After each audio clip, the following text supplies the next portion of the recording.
শিক্ষা ও প্রাথমিক শিক্ষা, এখানে অনেকগুলো উন্নয়ন প্রকল্প হচ্ছে। এর মধ্যে একটা খুবই উল্লেখযোগ্য আমরা উল্লেখ করতে চাই, দৃষ্টিনন্দন প্রজেক্ট এবং PTP 5 হাতে নিয়েছে, যার মাধ্যমে শ্রেণীকক্ষ বৃদ্ধি, ওয়াশরুম নির্মাণ, ডিজাইন পরিবর্তন এবং ফার্নিচার পরিবর্তনের মতো বড় কাজ করা হবে।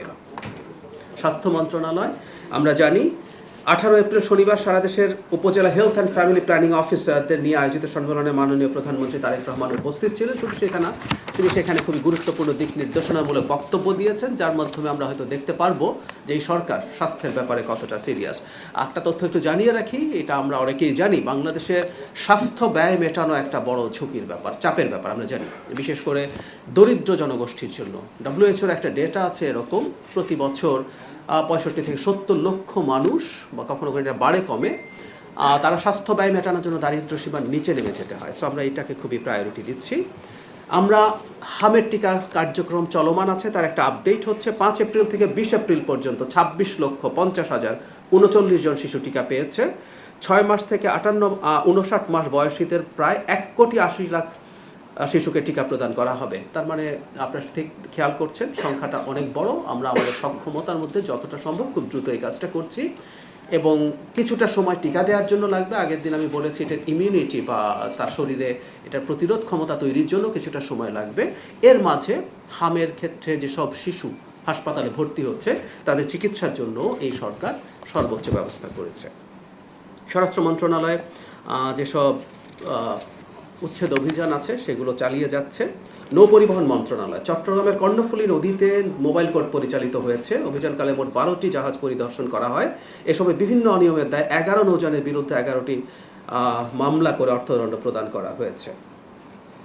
নোয়াখালী দ্বীপ উপজেলা হাতিয়ার নৌপথে যোগাযোগ ব্যবস্থার উন্নয়নে নতুন ফেরি যুক্ত করা সহ প্রয়োজনীয় অবকাঠামো নির্মাণ করা হয়েছে। বেসামরিক বিমান পরিবহন, 20 এপ্রিল হযরত শাহজালাল আন্তর্জাতিক বিমানবন্দরে নবনির্মিত এয়ার ট্রাফিক ম্যানেজমেন্ট সেন্টারের কার্যক্রম শুভ উদ্বোধন করেছেন বেসামরিক বিমান পরিবহন ও পর্যটন মন্ত্রী আফরোজা খানম। নতুন এয়ার ট্রাফিক ম্যানেজমেন্ট সিস্টেমে 350 নটিক্যাল মাইল পরিসরে সমন্বিত আকাশসীমা ব্যবস্থাপনার মাধ্যমে আঞ্চলিক সহযোগিতার জন্য উল্লেখযোগ্য সুযোগ সৃষ্টি হয়েছে। আমরা নিশ্চয়ই এই আলোচনা দীর্ঘদিন থেকে দেখেছি যে আমাদের এই ক্ষেত্রে খুবই পিছিয়ে ছিলাম আমরা। এটা যুক্ত করার মাধ্যমে নিশ্চয়ই আমরা অনেক ভালো কিছু করতে পারবো। সংস্কৃতি মন্ত্রণালয় বাংলাদেশ শিল্পকলা একাডেমির 5 দিনব্যাপী বর্ষবরণের বর্ণাঢ্য অনুষ্ঠানমালা উদযাপন করেছে। বায়োস্কোপ থেকে চলচ্চিত্র প্রদর্শনী, লোকজ মেলা থেকে সাংস্কৃতিক পরিবেশনা, বৈচিত্র্যপূর্ণ জাঁকজমক আয়োজন ছিল। এটা নিয়ে একটু বলি, আমি যেহেতু সংস্কৃতি মন্ত্রণালয়ের উপদেষ্টার দায়িত্বে আছি, এই মন্ত্রণালয়ের বৈঠক মাননীয় প্রধানমন্ত্রীর সাথে আমাদের পয়লা বৈশাখের পর যখন হয়েছে, কিছু তথ্য একটু জানাই। খেয়াল করেছেন নিশ্চয়ই, অনেকে নানান রকম আশঙ্কা দেখানোর চেষ্টা করছিলেন, কিন্তু সবাই এই তথ্য, এই স্বীকৃতি দিয়েছেন যে এবারকার মতো এত স্বতঃস্ফূর্ত বর্ণাঢ্য বৈশাখী উৎসব খুব বেশি হয়নি। এটা হলো 1। 2 হচ্ছে মাননীয় প্রধানমন্ত্রী নির্দেশনা দিয়েছেন ভবিষ্যতে এগুলো আমরা আরেকটু পরিকল্পনা করি। এবার সরকার দায়িত্বে আসার পর খুব বেশি সময় পাওয়া যায়নি। বৈশাখকে কেন্দ্র করে অ্যাজ এ হোল, এটা শুধুমাত্র 3-4 দিনও না, পুরো মাসকে কেন্দ্র করে আমরা নানা রকম কর্মসূচি এবং উৎসব চালু করব।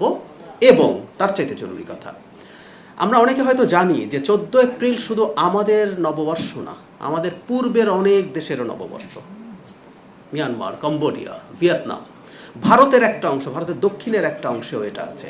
সো আমরা একটা আঞ্চলিকভাবে এই উৎসব পালন করা যায় কিনা সেটা আগামী উৎসবেই খতিয়ে দেখব। আমরা তাদের সাথে যোগাযোগ করব এবং এটা এক ধরনের কালচারাল ডিপ্লোম্যাসি তৈরি করতে পারে। আমরা তাদের সাথে কথা বলবো, তাদের প্রতিনিধিরা, সাংস্কৃতিক প্রতিনিধিরা আমাদের দেশে আসবেন, আমাদের সাংস্কৃতিক প্রতিনিধিরা ওই দেশগুলোতে যাবেন।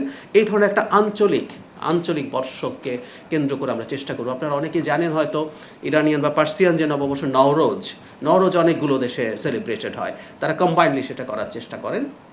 আমরা সেরকম একটা চেষ্টা করব। এবং আবারও বলছি, মাননীয় প্রধানমন্ত্রী এই উৎসবটাকে খুবই গুরুত্ব দিচ্ছেন, কারণ আমরা সব রকম জাতিগোষ্ঠীকে একত্র করে বাংলাদেশি জাতীয়তাবাদের কথা বলি, এবং সেই কারণেই এই উৎসবটা সবাইকে চমৎকারভাবে অ্যাকোমোডেট করতে পারে।